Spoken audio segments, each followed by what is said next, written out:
வணக்கம். சற்று முன் கிடைக்கப்பெற்ற மிக மிக முக்கியமான செய்தி ஒன்று வெளியாகி உள்ளது. அதிமுகவின் பொதுச் செயலாளர் பழனிசாமி அவர்களது அங்கீகாரத்தை மறுபரிசீலனை செய்ய வேண்டும் என்றும் அவரது பதவியே ரத்து செய்ய வேண்டும் என்றும் நீதிமன்றத்தில் வழக்கு தொடர்ந்த நிலையில் அதன் இறுதி தீர்ப்பு வெளியாகியுள்ளது. இதனால் ஓபிஎஸ்ஸிற்கு மிகப்பெரிய அளவிலான ஒரு வாய்ப்பாக இது பார்க்கப்பட்டுள்ளது. அதாவது எடப்பாடி பழனிசாமி அவர்கள் அதிமுகவின் பொதுச் செயலாளராக தற்பொழுது இருந்துள்ளார். இதன் வழக்கு நீதிமன்றத்தில் ஏற்கனவே நடந்துள்ளது.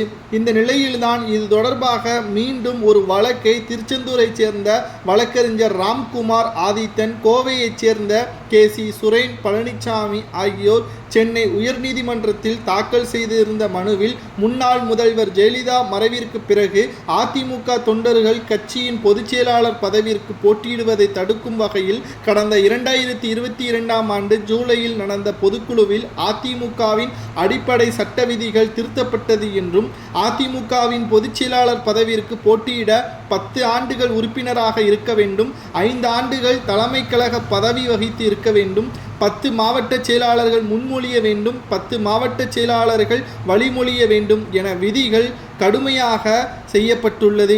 2 கோடி தொண்டர்களை கொண்ட அதிமுகவில் 3 நபர்கள் மட்டுமே பொதுச் செயலாளர் தேர்தலில் போட்டியிட முடியும்.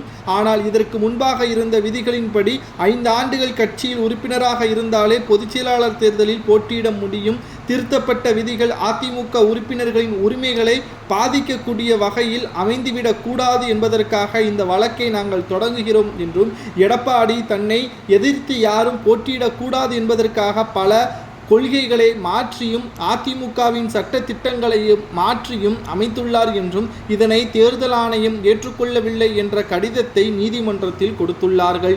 இதனால் எடப்பாடி பழனிசாமி அவர்களது வழக்கை விசாரணை செய்த நீதிபதி சுப்பிரமணியன், குமரப்பன் ஆகியோர் அடங்கிய அமர்வில் இந்த வழக்கு விசாரணைக்கு வந்துள்ளது. இந்த வழக்கு பற்றியான விவரத்தை நீதிபதி கூறுகையில், இந்த வழக்கு ஏற்கனவே நீதிமன்றத்தில் நடந்து கொண்டிருக்கிறது. மீண்டும் இந்த வழக்கை பெரிதுபடுத்த வேண்டாம். இந்த வழக்கிற்கான இறுதி தீர்ப்பு குறுகிய காலத்தில் வெளியிடப்படும் என்றும், இதற்கு ஓபிஎஸ் அவர்களிடம் நாங்கள் கேட்டுக்கொண்டிருக்கிறோம். அவரது வழக்கு விசாரணை நடைபெற்று கொண்டிருக்கிறது.